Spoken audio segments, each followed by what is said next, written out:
కార్డులో 3 వాగ్దానాలు ఇచ్చాడు. గత సంవత్సరం యొక్క వాగ్దానం ఏంటంటే దావీదు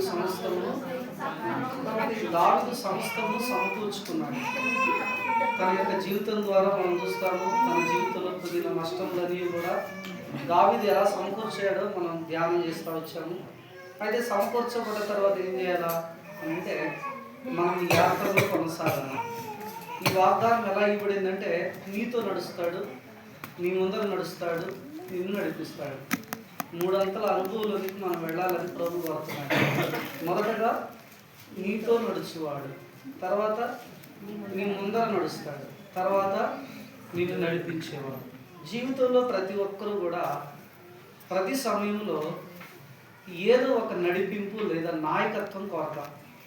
చిన్నప్పుడు తల్లిదండ్రుల యొక్క నడిపింపులో ఉంటాం.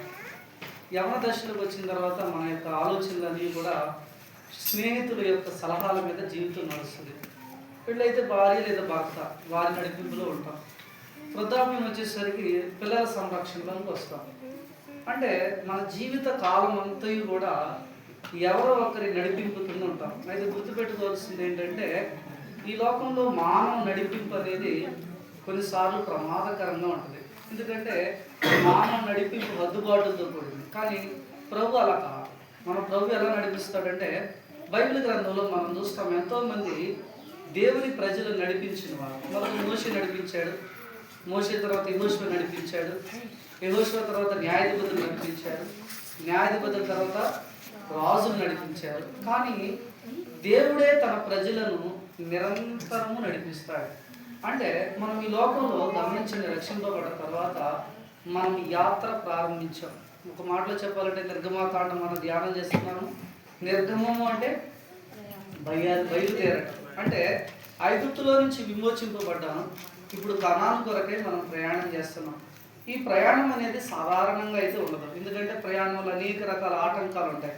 ఇశ్రాయేలీల యొక్క ప్రయాణం చూస్తే వారు అరణ్యంలో నడిచారు. అరణ్యం అంటే మనం ఊహించినట్లు ఉండదు. అది ఇర్మియా గ్రంథం 2వ అధ్యాయంలో చూస్తాం. గోతులు, చీకటి, భయంకరమైనటువంటి ఎడారి. అలాంటి భయంకరమైన స్థలములలో మనం నడవటానికి కొన్నిసార్లు మనకు ఎలా ఉంటుందంటే మనం అలసిపోతాం, కొన్నిసార్లు ఆగిపోతాం, ఇక నేను నడవలేనంటాం. అయితే మన దేవుడైనటువంటి యెహోవా ఎలాంటి వాడంటే ఆయన మనతో నడుస్తాడు.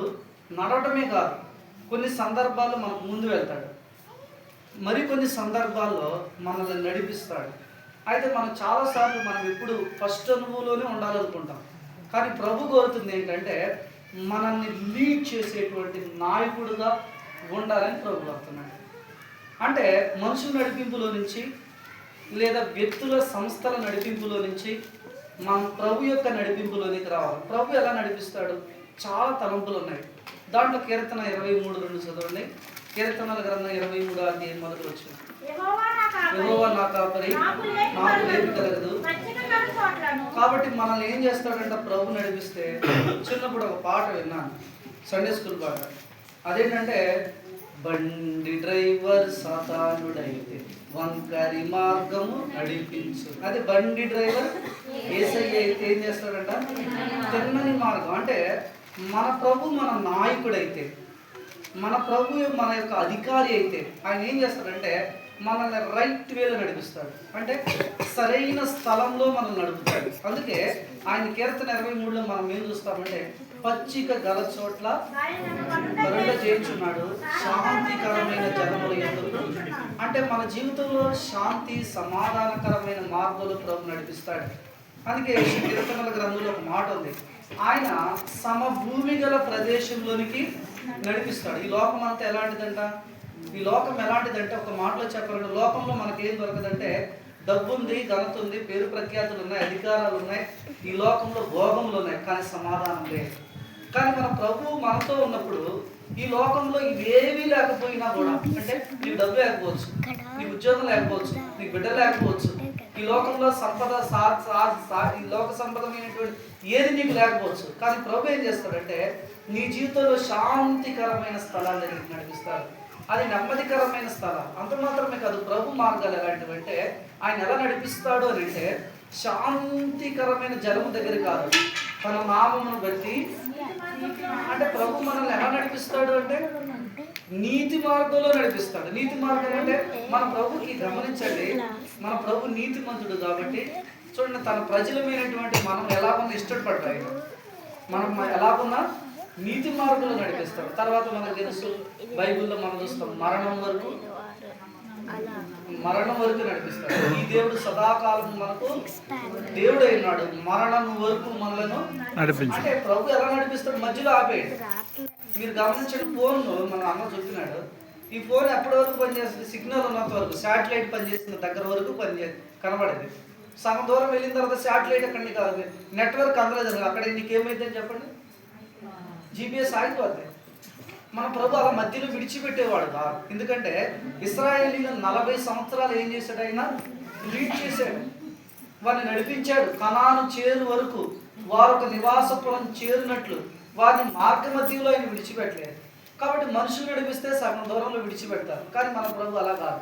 మన ప్రభు ఏం చేస్తాడంటే మరణం వరకు నడిపిస్తాడు. అందుకే మన ప్రకటన గ్రంథంలో చూస్తున్నాం, ఆయన ఏం చేస్తాడంట? జీవ జలముల బొగ్గర దగ్గరికి నడిపిస్తాడు. ఎక్కడికి నడిపిస్తాడు? నిత్య జీవం కొరకే సిద్ధపరుస్తాడు. అయితే ఆయన నడిపింపు చాలా ప్రత్యేకమైంది. ఎందుకంటే ఆయన మనుషులు నడిపించినట్లు నడిపించడు. మనుషులు ఎలా నడిపిస్తారంటే మనకు అనుకూలంగా ఉంటే నడిపిస్తారు, ప్రతికూలంగా ఉంటే నడిపించరు. కానీ మన ప్రభు అలా కాదు. ఆయన ఎలాగంటే కాపరి నడిపిస్తాడు. ఎలా నడిపిస్తాడు?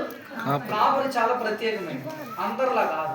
ఎందుకంటే కాపరి ముందు నడుస్తాడు, గొర్రెల కంటే ముందు నడుస్తాడు. కాపరి గొర్రె స్థితిని బట్టి నడిపిస్తాడు, బలహీనతలను బట్టి నడిపిస్తాడు, కొన్ని సందర్భాలు ఎత్తుకుంటాడు. కాబట్టి ఆయన కాపరి మందవలే మనం నడిపిస్తాడు. ఎందుకని మనం ఏం చేయాలా? మనం ఆయన మార్గంలో నడవటానికి ఇష్టపడాలి. మనం ఈ సార్వత్రిక సంఘ వాగ్దానాల్లో ఆయన నడిపింపు గురించినటువంటి ఒక మాట చూస్తాం. చూడండి, యెహోషువ గ్రంథము 1వ అధ్యాయము, యెహోషువ గ్రంథము 1వ అధ్యాయము 9వ వచనం. నేను నీకు ఆజ్ఞ ఇచ్చి ఉన్నాను కదా, నిబ్బరము కలిగి ధైర్యముగా ఉండండి, దిగులు పడకుము, జడియకుము. ఇక్కడ మనం ఏం చూస్తామంటే ఇది ఒక వాగ్దానం. ఇప్పటి వరకు ఇశ్రాయేలీయులను ఎవరు నడిపించారు చెప్పండి? ఇప్పుడు వరకు ఎవరు నడిపించారు? మోషే నడిపించాడు. మోషే ఏమైనాడంటే దేవుని యొద్దకు చేర్చబడ్డాడు. దేవుని యొద్దకు మోషే వెళ్ళిపోయిన తర్వాత ఇది కొత్త ప్రజలు, ఇంకా బాగా చెప్పాలంటే వీళ్ళు ఒక నూతనమైనటువంటి తరగతి, నూతనమైనటువంటి జనరేషన్. కాబట్టి వారి నాయకుడైనటువంటి మోషే వెళ్ళిపోయాడు, యెహోషువ వచ్చాడు.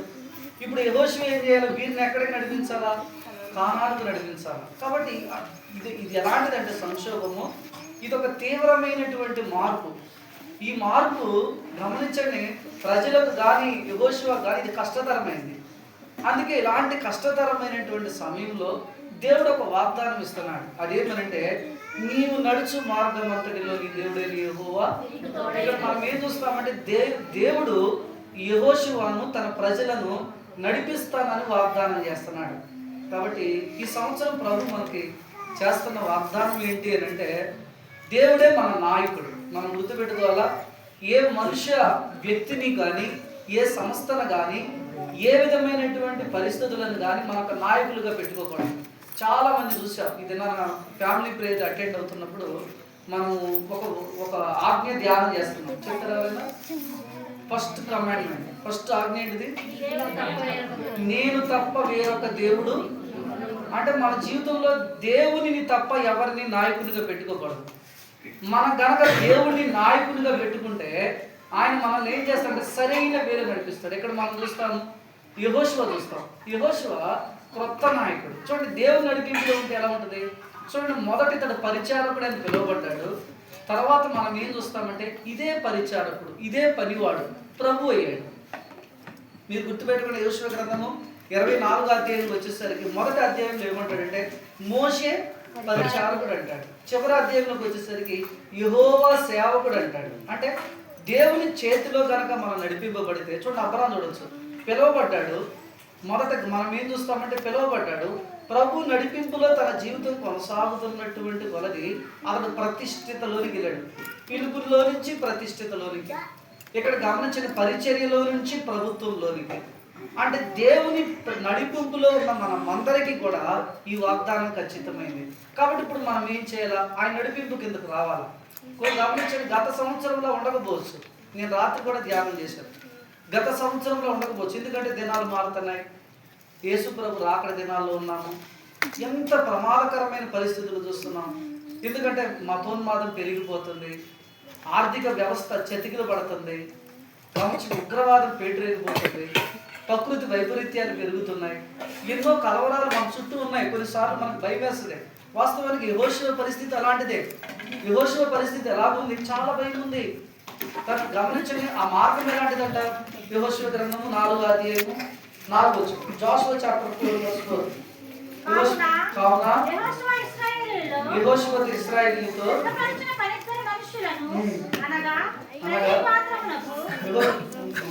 3-4 నీకును దానికి దాదాపు 2000 కొలమూరల మీరు వెళ్ళు త్రోవ. అసలు వెళ్ళిన త్రోవ అయితే దాన్ని మనం వెళ్ళవచ్చు, కానీ వారు వెళ్ళిన త్రోవ కాదు, కొత్త మార్గం, వాళ్ళకి తెలియని మార్గం. కాబట్టి మీరు తెలియని మార్గంలో ప్రయాణం చేస్తున్నారు. ఆ ప్రజలు ఎలా ఉంటారో తెలియదు, వారిని ఎలా జయించారో తెలియదు. కాబట్టి అనేక సమస్యలు ఉన్నాయి, కలవరాలు ఉన్నాయి. అప్పుడు దేవుడు వాగ్దానం చేస్తున్నాడు ఏమంటే, నీ ముందర నడుచువాడు, లేదా నీవు నడుచు మార్గం అంతటిలో నీ దేవుడైన యెహోవా. కాబట్టి మార్గం ఏంటి? ఈ మాట ఏంటంటే, నీ పరిస్థితులు భిన్నంగా ఉండవచ్చు, పరిస్థితులు నీకు వ్యతిరేకంగా ఉండవచ్చు, పరిస్థితులు ఏవి కూడా కలిసి రాకపోవచ్చు.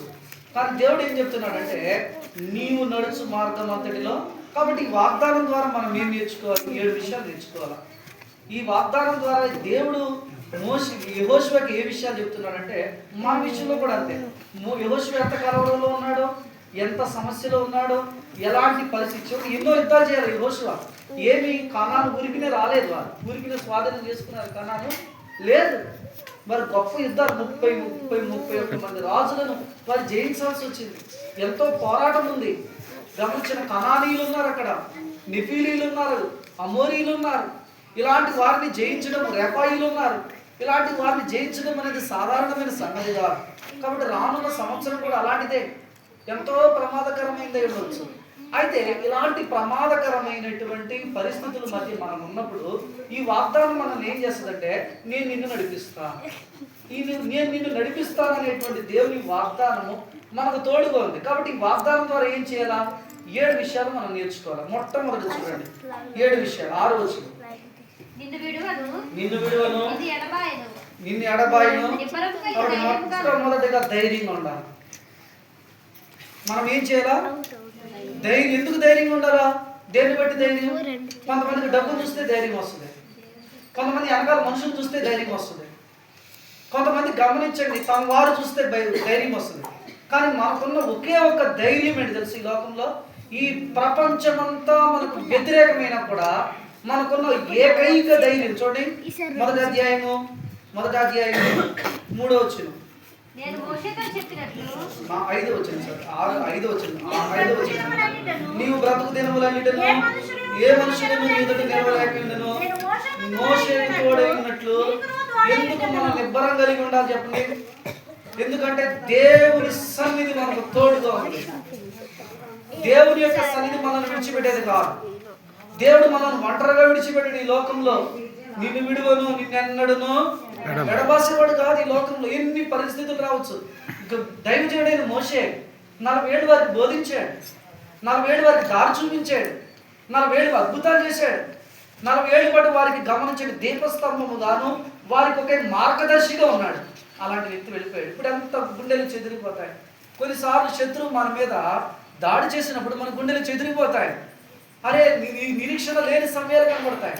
అయితే మనం భయపడాల్సిన అవసరం లేదు. ఎందుకంటే దేవుడు మనల్ని నడిపించడమే కాదు, ఆయన ఏం చెప్తున్నాడంటే నిబ్బరం కలిగి ధైర్యం. ఎందుకు నిబ్బరం కలిగి ఉండాలంటే మన దేవుడు మనతో ఉన్నాడు. అందుకే బైబిల్లో ఒక సువర్ణాక్షరాలతో రాయదగిన మాట, దేవుడు మన పక్షమును ఉండగా ఎవరండి మనకు విరోధి? ఎవరండి మనకు వ్యతిరేకంగా వచ్చేది? ఎవరండి మన మీద పోరాడేది? ఎవరైనా పోరాడగలరా? దేవుని ప్రజలతో ఎవరైనా పోరాడలేరు. ఎందుకంటే జీవము గల దేవుని ప్రజలు గొప్పవారు. ఎందుకని? తమ దేవుడిని యెహోవాను బట్టి. కాబట్టి ఎలాంటి పరిస్థితులు మన ముందుండవచ్చు, కలవరాలు ఉండవచ్చు, మనం భయపడాల్సిన అవసరం లేదు. ఎందుకు ధైర్యంగా ఉండాలా, నిబ్బరం కలిగి ఉండాలంటే మనతో పాటు ఎవరున్నారు తెలుసా? అందుకంటాడు, నా సన్నిధి నీకు తోడుగా వచ్చు. సన్నిధినితో వచ్చును, నా సన్నిధినితో వచ్చును, భయపడకుము ధైర్యకుము,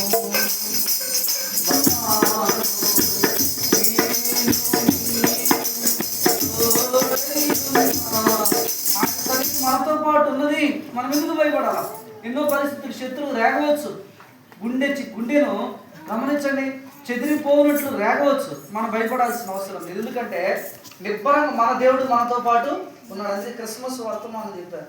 మనం ఎందుకు భయపడాల్సిన అవసరం లేదంటే 4 సందర్భాలు చెప్పబడింది ఈ మాట. ఎందుకంటే మనతో పాటు మన దేవుడైన యెహోవా కూడా తోడై ఉన్నాడు. ఇది మొదటిది. రెండోది చూడండి, మొదటగా మనం ఏం చేయాలంటే నిబ్బరం కలిగి ఉండాలి. రెండవ వచనం, కాబట్టి నీవు లేచి నీవును ఈ జనులందరూ ఈ యోర్దాను నది దాటి నేను ఇశ్రాయేలీయులకు ఇచ్చిన దేశంలోకి వెళ్ళుడి. నేను మోషేతో చెప్పినట్లు మీరు అడుగుపెట్టు ప్రతి స్థలమును మీకు ఇస్తున్నాను. మనం ఏం చేయాలా? మనల్ని ఆయన నడిపిస్తున్నాడు కాబట్టి మనం ఏం చేయాలా? మనం ధైర్యంగా ఉండాలి. ఎందుకంటే నడిపించేది ఎవరు? మనుషులు కాదు. ఈయన మనుషుడైతే ఏం చేస్తాడు? మోషే ఆగిపోయాడు. మోషే ఏమైనాడు? యెహోషువ ఆగిపోయాడు, దావీదు ఆగిపోయాడు, ఏలీ ఆగిపోయాడు, ఎలీషా ఆగిపోయాడు, పౌలు ఆగిపోయాడు, పేతురు ఆగిపోయాడు, సేవకులు ఆగిపోయారు, భక్సింగ్ గారు ఆగిపోయారు. కానీ దేవుడు నిలిపాడు. ఈ లోకంలో మనుషులందరూ ఆగిపోవచ్చు, కానీ దేవుడు మాత్రము నిన్ను ఒంటరిగా విడిచిపెట్టాడు. ఎందుకంటే మనల్ని నడిపించేవాడు ఆయన. కాబట్టి మనం ఆయన ప్రభుత్వం కిందకి వచ్చి ప్రభు యొక్క మార్గంలో నడిస్తే మనల్ని గమ్యం చేరుస్తాడు. కాబట్టి అందుకనే మనల్ని నడిపించేవాడు కాబట్టి మనం ధైర్యంగా ఉండాలి. మొదటి కారణం. రెండవది ఏంటిది? దేవుని వాగ్దానాల మీద దృష్టి పెట్టాలి. ఆయన మనల్ని నడిపిస్తున్నాడు కాబట్టి మనకు ధైర్యమే కాదు, రెండో అనుభవం ఏం చేయాలా? మనకు దేవుడు వాగ్దానాలు ఇచ్చాడు. మీరు అడుగుపెట్టు ప్రతి స్థలమును సాధారణమైన వాగ్దానం కాదు. ఇది సాధారణమైన వాగ్దానం అనుకున్నారు. ఇది మీరు అడుగు పెట్టే స్థలాన్ని మీకు ఇస్తానంటున్నాడు. ఇంకో మాట చెప్తాడు, నీ ముందర ఎవ్వరు యెహోషువ గొప్పడు. యెహోషువ గొప్పడు కాదు. ఎక్కడి నుంచి వచ్చింది ఈ బలవంతుడికి? ఇది ఎవరి సామర్థ్యత? ఇది దైవ సామర్థ్యత. గుర్తుపెట్టుకోండి, ఇది నీకు కూడా వాస్తవమే. దేవుడు వాగ్దానం. అందుకే గమనించండి, మనం ఎలాంటి పరిస్థితుల్లోనైనా కృంగిపోవాల్సిన అవసరం లేదు. ఎందుకనంటే నిబ్బరంగా ఎందుకు ఉండాలంటే మనతో దేవుడు ఉన్నాడు, ఒకటైతే. రెండో విషయం ఏంటంటే మనకు అమూల్యమైన వాగ్దానాలు ఇచ్చినాడు. గత సంవత్సరం వాగ్దానాలు ఇచ్చాడు దేవుడు, నెరవేర్చాడు. గత సంవత్సరం అంతట్లో దుష్టత్వం నుంచి కాపాడుతూ వస్తున్నాడు. ప్రతి వాగ్దానం ఎంతో అంటే అమూల్యమైందంట, ప్రెషియస్ అంటాడు. అమూల్యం అంటే వెల కట్టలేవు వాగ్దానాలు. మనం అనుకోవచ్చు 10 రూపాయలు వేసి వాగ్దానం తీసుకుంటారు అంటే దీనికి మనం ఏం చేయలేము. ఇది వెల కట్టలేని వాగ్దానాలండి. ఎంత అమూల్యమైన ఉంటే ఈ వాగ్దానాలు ఏం చేస్తాయి అంటే క్రీస్తుపై దృష్టి నిలిపేలాగా చేస్తాయి. అందుకే గమనించండి, ఈ వాగ్దానాలను మనం చేతపట్టుకోవాలా. మనం ఏం చేయాలా? వాగ్దానాలు చేతపట్టుకోవాలా. దేవుని వాగ్దానాలు పట్టుకుని నడవాలా. మనం ఎప్పుడైతే దేవుని వాగ్దానాలు చేతపట్టుకుంటామో మనల్ని ప్రభు నడిపిస్తున్నాడనే ధైర్యంతో నడవగలుగుతాం. మూడోది చూడండి, 1వ అధ్యాయము 7వ వచనం. అయితే నువ్వు నిబ్బరము కలిగి జాగ్రత్త పడి బహు ధైర్యముగా నుండి ఆజ్ఞాపించిన అంతటి చొప్పున చేయవలెను. నీవు నడుచు ప్రతి మార్గమున చక్కగా ప్రవర్తించినట్లు కుడికి కానీ. కాబట్టి మన ప్రభు నడిపిస్తున్నాడు కాబట్టి మనం నిబ్బరంగా ఉండవచ్చు. ఎందుకంటే ఆయన మనల్ని విడిచిపెట్టాడు. రెండోది మన ప్రభు నడిపిస్తున్నాడు కాబట్టి ఆయన వాగ్దానాల మీద విశ్వాసం ఉంచాలి, దృష్టి పెట్టాలి. మనం ఎల్లప్పుడూ కూడా పరిస్థితులు వేరుగా ఉంటాయి. గుర్తుపెట్టుకోండి, పరిస్థితులు ఎప్పుడు కూడా వేరుగా ఉంటాయి. అంటే అనుకూలంగా ఉండవు ఎప్పుడు కూడా. చూడండి, ఇశ్రాయేలీలు ఎర్ర సముద్రం దగ్గరికి వచ్చేసరికి ఇటేమో సముద్రం ఉంది, అటేమో సైన్యం ఉంది. పరిస్థితులు అనుకూలమైనవి కావు, కానీ దేవుడు వారికి తోడుగా ఉన్నాడు కాబట్టి ఎర్ర సముద్రంలో పడి నడిచిపోయినారంట.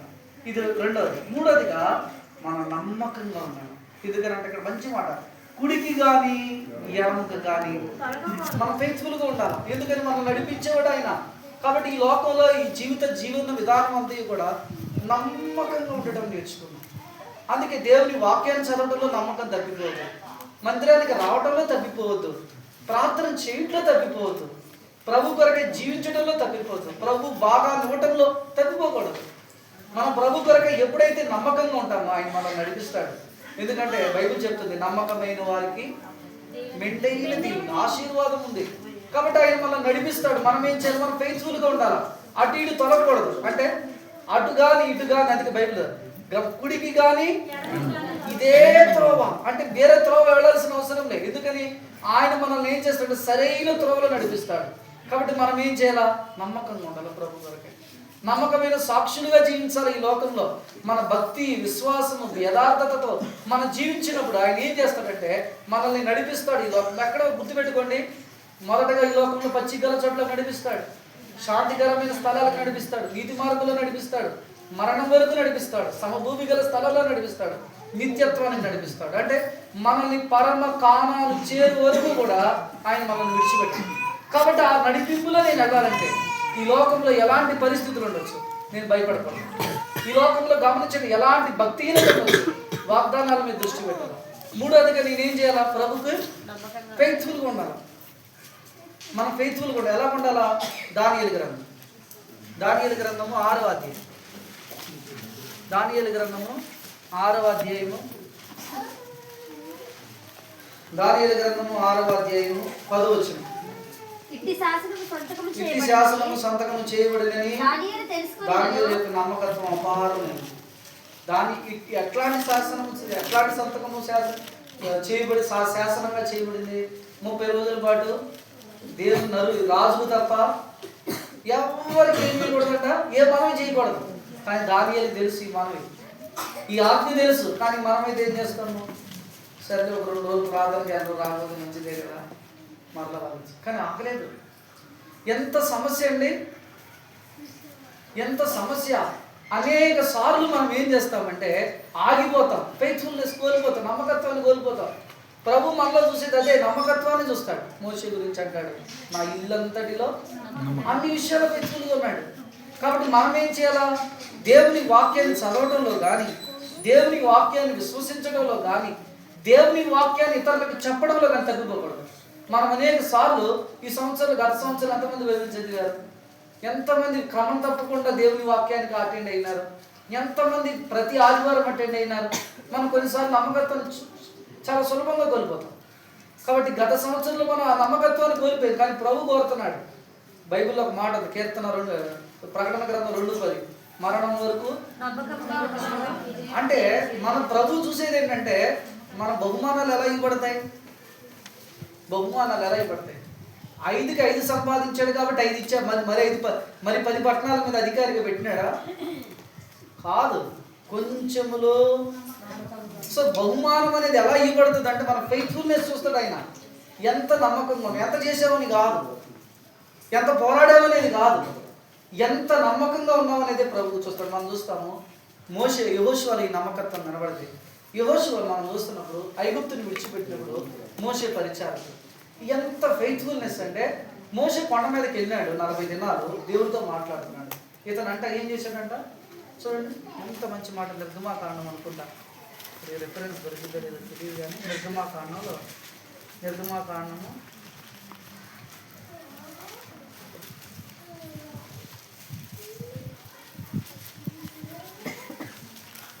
'నిర్గమాకాండంలో అతడు గుడారంలో నుండి వెలుపలికి రాలేదనేటువంటి మాట. 33:11 నిర్గమాకాండం 33:11. మనుషుడు తన స్నేహితుడితో మాట్లాడుచుండెను. పరిచారకుడును నూను కుమారుడు యెహోషువ యవనస్తుడు 40 దినాలు కొండ మీద ఉన్నప్పుడు నూను కుమారుడు యెహోషువ ఏం చేశాడు? గుడారంలో నుండి. ఎంత నమ్మకత్వం అండి, ఎంత నమ్మకంగా ఉన్నాడంటే మోషేకు. మనం చూస్తాం, అందుకే ఆ స్థానానికి వెళ్ళినాడు. మీరు గుర్తుపెట్టుకోండి, పరిచారకుడు స్థానంలో నుంచి ప్రభుత్వం చేసే స్థానంలోనికి వెళ్ళాడంటే అతని ఫెయిత్ఫుల్నెస్. అతని నమ్మకత్వం ఆ స్థాయి తీసుకెళ్ళింది. కాబట్టి ప్రభు ఈ లోకంలో మనల్ని నడిపిస్తున్నప్పుడు మనం ప్రభుకు నమ్మకస్తులుగా ఉండాలి. 3వ తరంలో 4వ చూడండి, 4వ చూడండి, యెహోషువ గ్రంథం 1వ అధ్యాయం, యెహోషువ గ్రంథం 1వ అధ్యాయం 3వ వచనం. నేను మోషేతో చెప్పినట్లు 8వ వచనం, క్షమించండి, 8వ వచనం. ఈ ధర్మశాస్త్రం నీవు బోధింపక తప్పిపోకూడదు, దానిలో వ్రాయబడిన వాటన్నిటి ప్రకారము చేయుటకు నీవు జాగ్రత్త పడినట్లు దివారాత్రము దాన్ని ధ్యానించిన ఎడల ఈ మార్గమును వర్ధిల్ల కాబట్టి ఇక్కడ మనం ఏం చూస్తామంటే, మొదటగా దేవుడు మనం నడిపిస్తున్నాడు కాబట్టి మనం నిర్భయంగా ఉండవచ్చు, భయపడాల్సిన అవసరం లేదు. దేవుడు మనం నడిపిస్తున్నాడు కాబట్టి మనం ఆయన వాగ్దానాల మీద దృష్టి పెట్టాలి. 3వదిగా మనం నమ్మకంగా ఉండాలి. 4వదిగా ఇక్కడ మనం ఏం చూస్తామంటే, నీవు జాగ్రత్త అంటే ఇక్కడ మనం ఏం చేయాలా? మన దేవుడు మనం నడిపిస్తున్నాడు కాబట్టి మనం ఏం చేయాలా? జాగ్రత్తగా ఉండాలి. అందుకే బైబిల్లో ఒక మాట ఉంది, యెహోవా సేవకులను పోయి వాళ్ళారా నిన్ను మీరు పోవుడి అపవిత్రమైన దేనిని ముట్టకుడి. అంటే అర్థం ఏంటిది? ఏం చెప్తుంది? వెళ్ళండి ముందుకి కానీ జాగ్రత్తగా. అంటే ప్రభు యొక్క స్థితిలో మన ఇశ్రాయేలీయులు ప్రభు నడిపింపులో ఉన్నారు, కానీ వాళ్ళు అంతమందికి ఏం లేదు తెలుసు, జాగ్రత్త లేదు. వారు ఎంత నిర్లక్ష్యం అంటే, తమ మీద చూపింపబడుతున్నటువంటి కృప దేవుని చేతకాని కాలం అంటున్నారు. గుర్తుపెట్టుకోండి, తమ మీద చూపింపబడుతున్నటువంటి కృప అది చేతకానితనం అని అనుకున్నారు కాబట్టి వాళ్ళు ఏమైనా తెలుసా, మార్గ మధ్యలోనే ఎంత కృప చూపింపబడింది తెలుసా వాళ్ళ మీద ఎంత కృప అంటే వారికి ప్రతిష్ట. చూడండి, మన్నా ఇచ్చాడు, దేవదూతల చూశారు, ఇదేమన్నారు వాళ్ళకి అర్థం కాలేదు. తర్వాత వారికి మధుర జలం పంట నుండి, అంటే ఏ ప్యూరిఫైడ్ వాటర్ కన్నా గొప్ప వాటర్, అది వారి బండ అయినటువంటి దాంట్లో మేఘస్తంభంగా ఉన్నాడు, అగ్నిస్తంభంగా ఉన్నాడు. వారికి పూరేళ్ళు ఇచ్చాడు. వారి బట్టలు ఏంటంట, రాత్రి బట్టలు వేసుకున్నాడు, రాత్రి వేసుకున్న బట్టలు వేసుకున్నాడు, కనీసం 4 తెచ్చుకోవాలి.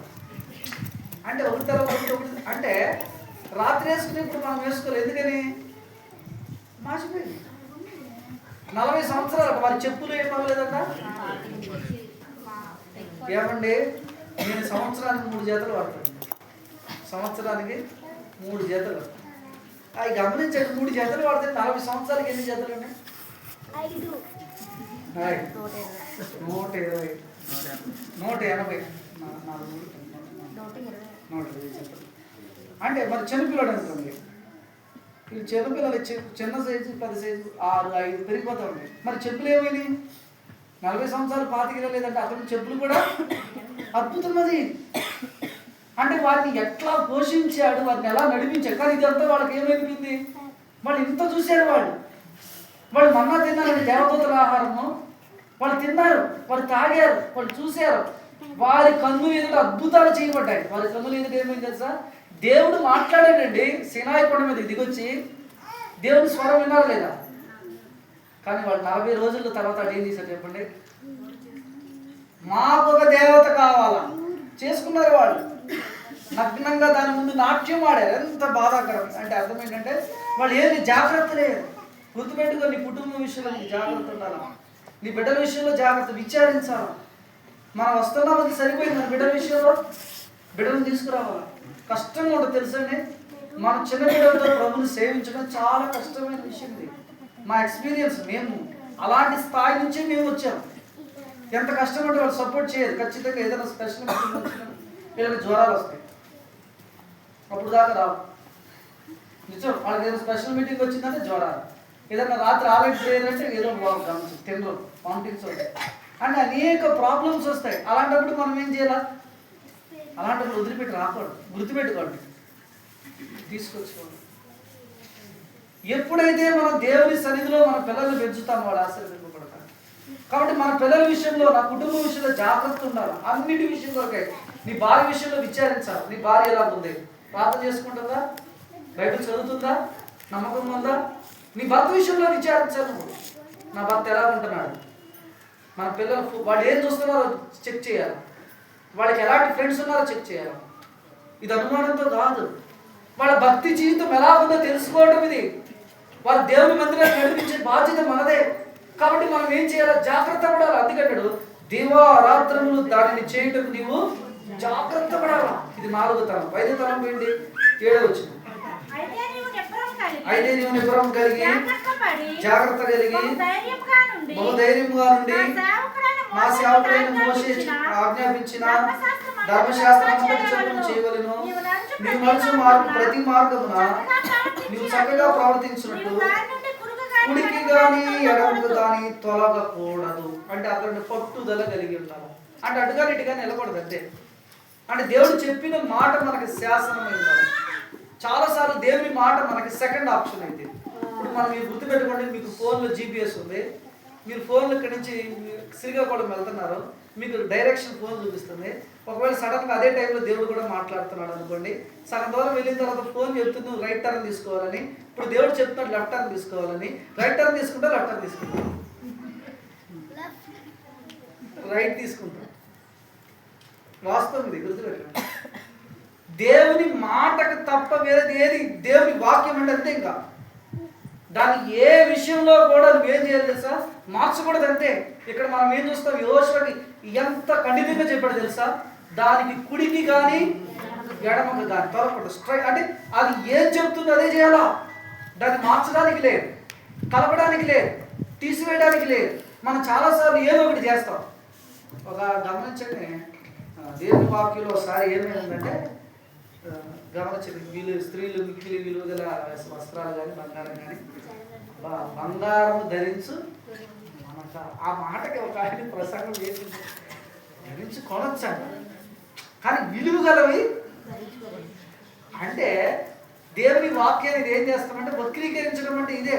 చాలా క్లియర్గా పేదరాజు పత్రికలో చెప్పాడు. అంతరంగ స్వభావం మీకు ఎంత క్లారిటీకి చెప్పిన తర్వాత కూడా మరలా అలా వచ్చినామంటే అర్థం ఏంటి అంటే మనం దేవుని వాక్యాన్ని ఏం చేస్తున్నామంటే కలుగుతున్నాం, చెరుపుతున్నాం.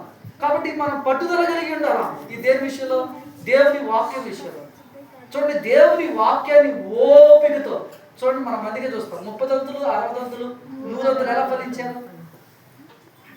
ఓపిక అంటారు. చూడండి, మత్తయి సువార్త అనుకుంటా, మత్తయి సువార్త 13వ అధ్యాయంలో, మత్తయి సువార్త 13వ అధ్యాయము.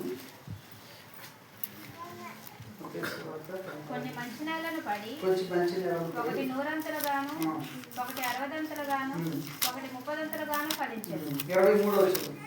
మంచి నేలను విత్తబడిన వాడు లోకాసు వార్తలు అనుకుంటా ఏమనుకుందంటే ఓపికతో ఫలిస్తారనంటారు. లోకాసు వార్తలు ఏం చెప్తారంటే, లోకాసు వార్త ఈ ఉపమానం గురించి మాట్లాడుతూ లోకాసు వార్త 8వ అధ్యాయము 15వ వచనం. మంచి నేల నుండి కోరిన వారెవరనగా మంచి మనసు వాక్యం విని దానిని అవలంబించి ఫలించాలి. అంటే కంపల్సరీ గుర్తుపెట్టుకుంటాం, ఓపికతో పట్టుదల ఉండాలి. ఎందుకని పట్టుదల ఉండాలా? ఎందుకంటే శత్రువు ఎల్లప్పుడూ దాడి చేస్తూనే ఉంటాడు ఫెయిత్ మీద. అప్పుడు ఏమవుతుంది, కొన్నిసార్లు మనం విశ్వాసం కోల్పోతాం. ఏమవుతాము? విశ్వాసం కోల్పోతాం. ఇది వాస్తవమే. అప్పుడు మనం ఏం చేయాలా? ఓపిక ఉండాలి. ఆ ఓపిక పట్టుదల కలిగినప్పుడు ఏమవుతామంటే మనం గమనించడం జయిస్తాం, ఫలిస్తాం. కాబట్టి ఇక్కడ మనం ఏం చేయాలా? చూడండి, పట్టుదల కలిగి ఉండాలి. తర్వాత చూడండి, యెహోషువ గ్రంథం 1వ అధ్యాయం, యెహోషువ గ్రంథం 1వ అధ్యాయం, యెహోషువ గ్రంథం 1వ అధ్యాయం 8వ వచనం. ఈ ధర్మశాస్త్ర గ్రంథమును నీవు బోధింపక తప్పిపోకూడదు, వాటిని ప్రకారము చేయుటకు జాగ్రత్త పడినట్లు ధ్యానించిన ఎడల వర్ధిల్ల చేసుకునే. అంటే అర్థం చేయాలా? మనం ఆశాజనకంగా ఉండాలి, నిరీక్షణ కలిగి ఉండాలి. అంటే మొదటగా నిర్భయంగా ఉండాలా, క్రీస్తుపై దృష్టి పెట్టాలా, 3వదిగా నమ్మకంగా ఉండాలా, 4వదిగా జాగ్రత్త పడాలా, 5వదిగా పట్టుదలగా ఉండాలా, 6వదిగా నిరీక్షణ కలిగి హోప్ ఉండాలి. ఎందుకంటే ఎలాంటివైనా కాదు, నీ చేతుల్లో లేవు పరిస్థితులు ఏవి కూడా, అయినా నువ్వు ఆశ కోల్పోవాల్సిన అవసరం. ఎందుకంటే మన దేవుడు ఏం చేస్తాడంటే అన్ని మార్చగలదు. అంటే గమనించండి, మనం చూస్తాం మన బైబిల్లో అనేక యుద్ధాలు దేవుడు ఎలా చేశాడంటే ఆశ్చర్యం ఇస్తారు. మనం 2 దినవృత్తాంతాల గ్రంథం 20 యెహోషువపాతు మీదకి వచ్చిన సైన్యాన్ని ఎట్లా మార్చాడు చూడండి. అంటే దేవుడు అన్నిటినీ మార్చగలడు. అన్నిటినీ యెహోషువ గ్రంథంలో చూస్తాం. ఒక సందర్భంలో గొప్ప యుద్ధం జరుగుతున్నప్పుడు సూర్యుడా చంద్రుడా నువ్వు ఆయన మార్చగలడు, ప్రకృతిని మార్చగలడు. కాబట్టి మనం ఏం చేయాలా? ప్రభు మీద నిరీక్షణ కలిగి ఉండాలి. చివరిగా ఒక మాట యెహోషువ గ్రంథం 1వ అధ్యాయము, యెహోషువ గ్రంథం 1వ అధ్యాయము 5వ వచనం. నీవు బ్రతుకు తిరుగులన్నిటను ఏ మనుష్యుడు నీ ఎదుట నిలవలేక ఉండును. ప్రకాశించాలి. మన ముందు ఎవరు? ఎందుకంటే మన ముందు నడిచేవాడే దేవుడు. మనతో నడిచేవాడు మనల్ని నడిపిస్తున్నాడు. ఆయన మనల్ని ఒంటరిగా విడిచిపెట్టాడు. కాబట్టి అప్పుడు మనం ఏమవుతామంటే ప్రకాశిస్తాం. ఎంత ప్రకాశించేది తెలుసా? యెహోషువ అనేటువంటి పేరు, యెహోషువ అనే పేరు గురించి బైబిల్లో మీరు చూడండి. మోషే మీద తిరుగుబాటు చేసిన వాళ్ళు ఉన్నారా లేదు? మోషే మీద తిరుగుబాటు చేసిన పేరు చెప్తారా ఎవరన్నా? ఎన్ని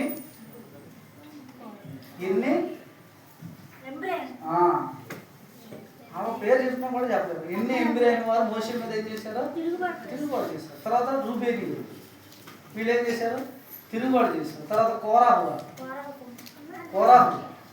కోరాహు, దాతాను, అబీరాము యెహోషువ మీద తిరుగుబాటు చేసినప్పుడు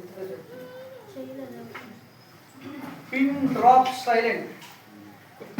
యెహోషువ మీద ఒక్క వ్యక్తి కంప్లైంట్ చేయడు. చూడండి అతని గురించి ఏమంటే నీ పేరు గొప్ప చేయ మొదలు పెడతాను అంటే అర్థం ఏంటి? ప్రకాశించాడు.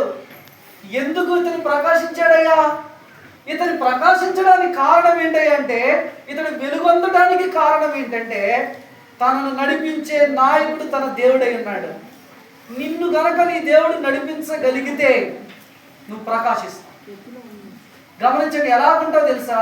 ఈ యెహోషువ అనేటువంటి వ్యక్తి ఆ ఇశ్రాయేలీలందరిలో గొప్ప నాయకుడు అయిపోయినాడు. ఎంత నాయకుడు! యెహోషువ జీవితంలో అపజయం లేదు, ఓటమి లేదు. యెహోషువ జీవితంలో ఓటమే కాదు, కానానుని ఇశ్రాయేలీకి స్వాస్థ్యంగా పంచిపెట్టాడు. ఇంకా బాగా చెప్పాలంటే తన జీవితంలో ఎవరు తిరుగుబాటు చేయలేదు. తాను గమనించిన ఇశ్రాయేలీలకు నెమ్మది కలగ చేసినాడు. ఎంతటి పేరు కలిగిందో చూడండి. ఇంతటికి కీర్తికి గల కారణం ఏంటి? తనతో ఉన్నవాడు, తనను నడిపించిన వాడు, తన ముందర ఉన్నవాడు తన దేవుడైనటువంటి యెహోవా. ఈ సంవత్సరం అదే వాగ్దానం నీకు నాకు ఇవ్వబడుతుంది. నీ ముందున్నాడు ఆయన, నీతో ఉన్నాడు ఆయన, నిన్ను నడిపించాలనుకుంటున్నాను. కానీ నువ్వు నడిపించడానికి ఇష్టపడతావు, నువ్వు ఇష్టపడతావు. కాబట్టి ప్రభు నడిపించడానికి ఇష్టపడాలంటే మనం లోబడాలి. ఆయనకి ఏం చేయాలా? మనం లోబడాలా. ఆయన నాయకత్వం క్రింద ఉండాలి. ఆయన నాయకత్వం క్రింద ఉంటే మనం ఈ లోకంలో భయపడాల్సిన అవసరం లేదు. ఎలాంటి పరిస్థితి కూడా ఆయన మన తోడున్నాడు. మనల్ని గమ్యం వరకు ఎక్కడ దాకా చెప్తుంది చూడండి. ప్రకటన గ్రంథం 7:17. ప్రకటన గ్రంథం 7:17. ప్రకటన గ్రంథం 7:17. దేవుడు వారికి కాపరి అయి దేవుడే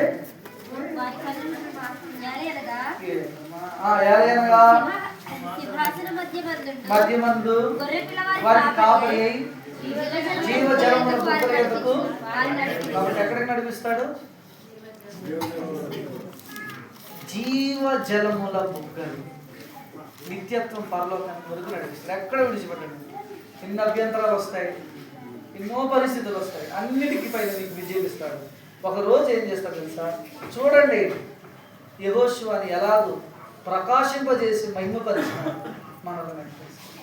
ఈ లోపల మనుషులందరూ ఆగిపోవచ్చు. కానీ చూడండి, మనం పుట్టినప్పుడు మనతో ఉన్నవారు వేరే, మనం ఎదిగినప్పుడు మనతో ఉన్నవారు వేరే, మన వివాహంలో మనతో ఉన్నవారు వేరే, మన వృద్ధాప్య మందు మనతో ఉండేవారు వేరే, మనం మరణం దగ్గర మనతో ఉండేవారు.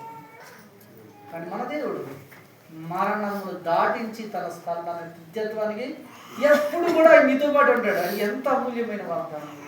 కాబట్టి ఆ వాగ్దానాన్ని చేతపట్టుకున్న విశ్వాసం ఉంచుతాను. ప్రభుతో నడవటానికి, ప్రభు యొక్క ప్రభుత్వం క్రింద ఉండటానికి ప్రభు మనం సిద్ధపరచుగా ప్రార్థన చేసుకుంటాం.